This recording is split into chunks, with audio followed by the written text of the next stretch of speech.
Chapter 17. Arjun went to his room and found Diya fast asleep in their bed. He sat beside her, caressing her face gently.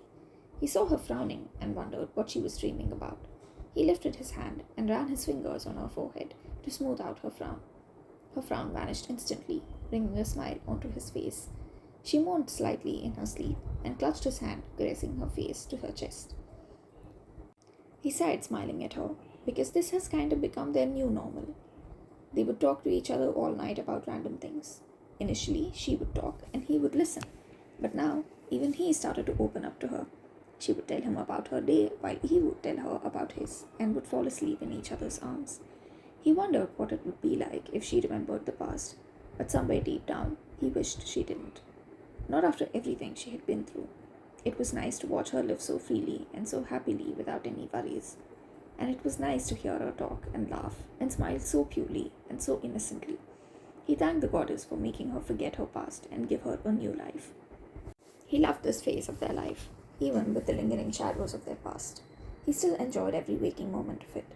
And he knew that the family did too, and he was grateful for them all, for everything they had done. His phone buzzed, bringing him out of his thoughts. He checked his phone and sighed. It was time to go. And he bent down and kissed her forehead gently and placed a gift with a note on the bedside table and left the room. On his way out, Indira saw him and asked, "क्या दिया अभी भी सो रही है बेटे?" "जी माँ," he said. "ठीक है, तुम यहाँ आओ, मुझे तुमसे कुछ ज़रूरी बात करनी है," she said.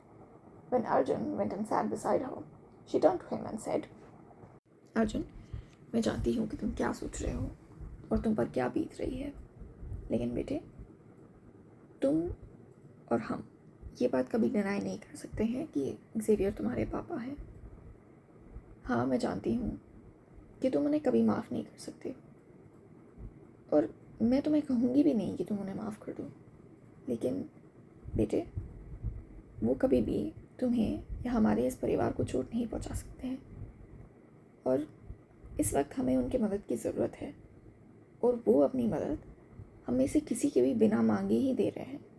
So please be mindful of that and be grateful of that, बेटे.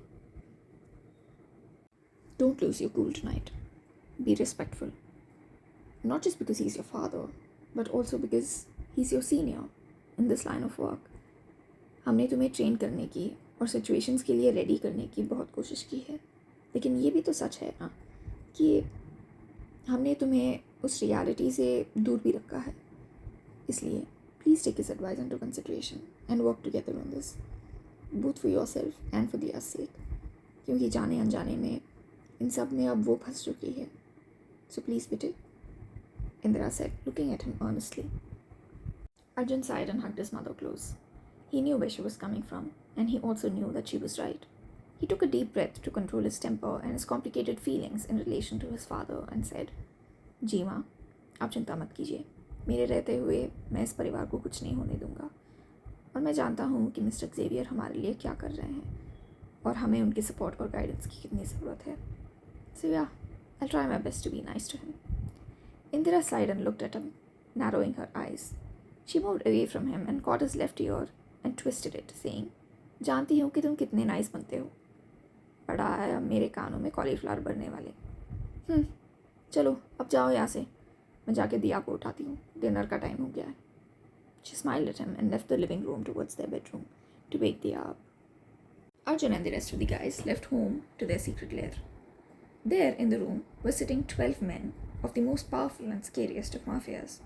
Among them was none other than Sir Xavier James Knight.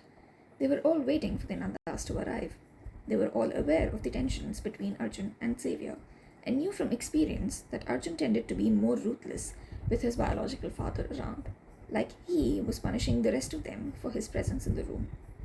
Finally, after about 20 minutes of waiting, the Nandas filed into the room and took their respective seats, with Arjun, aka Phoenix, at the head of the table, and Vikram and Ashok Nanda to his right and left, respectively. Xavier's eyes lit up when he saw Arjun, but didn't dare show any emotion on his face. Arjun did not bother sparing him a glance, while the rest of the Nandas nodded their heads in acknowledgement. Arjun let the moment pass before he nodded his head for the meeting to begin. Vikram turned towards a handsome young man with dangerous brown eyes and asked, "What is the status of the search from your end, Kai?" Kai is the grandson of the head of the Japanese mafia, and also the heir apparent. He is also Arjun, Varun, and Gautam's friend. He turned to look at Vikram and said, "As far as we know, he did not step foot into Japan, or any other neighboring regions for that matter. But we found some decoys he planted in Japan, South Korea, and mainland China. The biggest problem, however, is that we haven't been able to capture a single one of his men alive. Every single person that he planted amongst us, or one of his body double that we could have used to get to him, were all killed, all the while leaving a message for us saying, 'Catch me if you can,' in Russian. He knows we are looking for him, and he is playing with us." Ali raised his hand like a schoolchild, asking for permission to speak. Varun slapped him on his back and said, "Ali, हम school में नहीं हैं, हाथ उड़ाने की ज़रूरत नहीं है बात करने के लिए." He joked. Ali just shrugged nonchalantly. "जानता हूँ, लेकिन मैं ज़्यादातर इन मीटिंग्स में आता भी नहीं हूँ ना, इसलिए." Vikram cleared his throat and glared at the two of them, and the two men smiled at him sheepishly. Ali composed himself and said, "But I think we have found his last known location." Everyone collectively gasped and looked at him, shocked. Arjun's eyes hardened, hearing him. "Where is he?" Arjun practically growled. Ali gulped and said, 3 days ago, we received a tip from one of our men in China. There were rumors circulating that there was smoke emanating from deep within the forests of Mongolia. But because the forest was believed to be haunted, none of the locals were willing to go and take a look. Finally, an old woman showed the way to our guys, and it took them 3 days to pin down the location of the smoke. And when they did, it turned out that the smoke was coming from an abandoned cottage. A cottage that the villagers had abandoned for over 2 decades now, where a man had killed his wife and his daughter in a fit of rage. People believed that the cottage was haunted and did not dare go within a mile of its radius. However, by the time our men reached the cottage, they were gone. The fire was put out and all the major signs of him being there was gone, except for this, he said hesitantly. Everyone turned to look at Ali expectantly, waiting for him to continue. But Ali was looking at Arjun intently. He was nervous about something, but that wasn't new. Everyone was nervous in the presence of Arjun. But something in the way he looked at Arjun was disconcerting. Arjun cocked his head to one side and looked at him straight in the eye, saying, "What is it? What message did he leave this time?" Ali took a deep breath and turned to the screen to show them a picture that made all of their blood turn cold. They all collectively gasped, looking at the image on the screen. It was the picture of none other than Diya, and that too when she was at home, laughing, with Arjun watching her lovingly. He switched to another image, which looked like it was written at the back of the same picture. It was written in blood, in Russian, which translated to, "I'm coming for her, brother. She is mine." If they were all scared looking at Diya's picture, now they were all terrified of the future. They all turned to Arjun with bated breath, both scared and worried. Scared for Diya, and worried because if both men come face to face, it was going to be deadly. Arjun's eyes darkened, and he immediately closed his eyes to control his emotions. He had to be calm to fight this battle. He opened his eyes and did something he never thought he would. That is all for this chapter, ladies and gentlemen. The story will get interesting from now on, so please stay tuned.